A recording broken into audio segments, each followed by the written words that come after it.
മുതിര വെച്ച് ചമ്മന്തിപ്പൊടി ഉണ്ടാക്കുന്ന വീഡിയോ ആണ് ചെയ്യുന്നത്. അതിനായിട്ട് ഒരു പാൻ ചൂടാക്കാൻ വെച്ച് അതിലേക്ക് 1/2 കപ്പ് മുതിര നന്നായിട്ട് കഴുകി വൃത്തിയാക്കി വെള്ളം വാർന്നതിന് ശേഷം പാനിലിട്ട് നന്നായിട്ട് വറുത്തെടുക്കുക.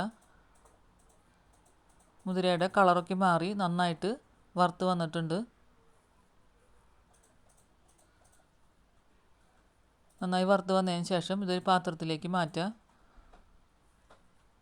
അതിനുശേഷം അതേ പാനിൽ തന്നെ കുറച്ച് വെളിച്ചെണ്ണ ഒഴിച്ച് 1 ടേബിൾ സ്പൂൺ കടലപ്പരിപ്പ് 1 ടേബിൾ സ്പൂൺ ഉഴുന്നുപരിപ്പ് ചേർത്ത് നന്നായിട്ട് ഇളക്കി കൊടുക്കുക. ഇതിലേക്ക് 3 വെളുത്തുള്ളി 5-8 ഉണ്ട വറ്റൽമുളക് ചേർത്ത് നന്നായിട്ട് വറുത്തെടുക്കുക. ഇതിലേക്ക് ഒരു ചെറിയ കഷ്ണം പുളി ചേർത്ത് കൊടുക്കുക. ഇതിലേക്ക് 1/2 കപ്പ് തേങ്ങ ചിരകി ചേർത്ത് കൊടുക്കുക. നന്നായിട്ട് മൂപ്പിച്ചെടുക്കുക. നന്നായിട്ട് തേങ്ങയും കടലപ്പരിപ്പും ഉഴുന്നുപരിപ്പൊക്കെ നന്നായിട്ട് മൂത്ത് വന്നിട്ടുണ്ട്.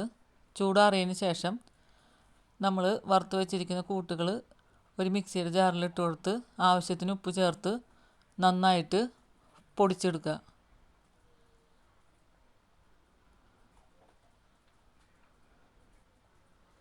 നന്നായിട്ട് എടുത്തതിന് ശേഷം ഇതൊരു പാത്രത്തിലേക്ക് മാറ്റുക ചൂടാറാനായിട്ട്. ഇതിൽ നിന്നും കുറച്ച് പൊടി ഒരു ചെറിയ പാത്രത്തിലാക്കി എള്ളെണ്ണ ഒഴിച്ച് ചെറിയ ബോളാക്കി ചോറിൽ ചേർത്ത് നമുക്ക് കഴിക്കാം.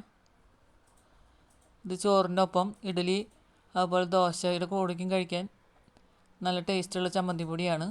ബാക്കി നമുക്കൊരു ഗ്ലാസ് ബോട്ടിലാക്കി സൂക്ഷിച്ച് വയ്ക്കാം.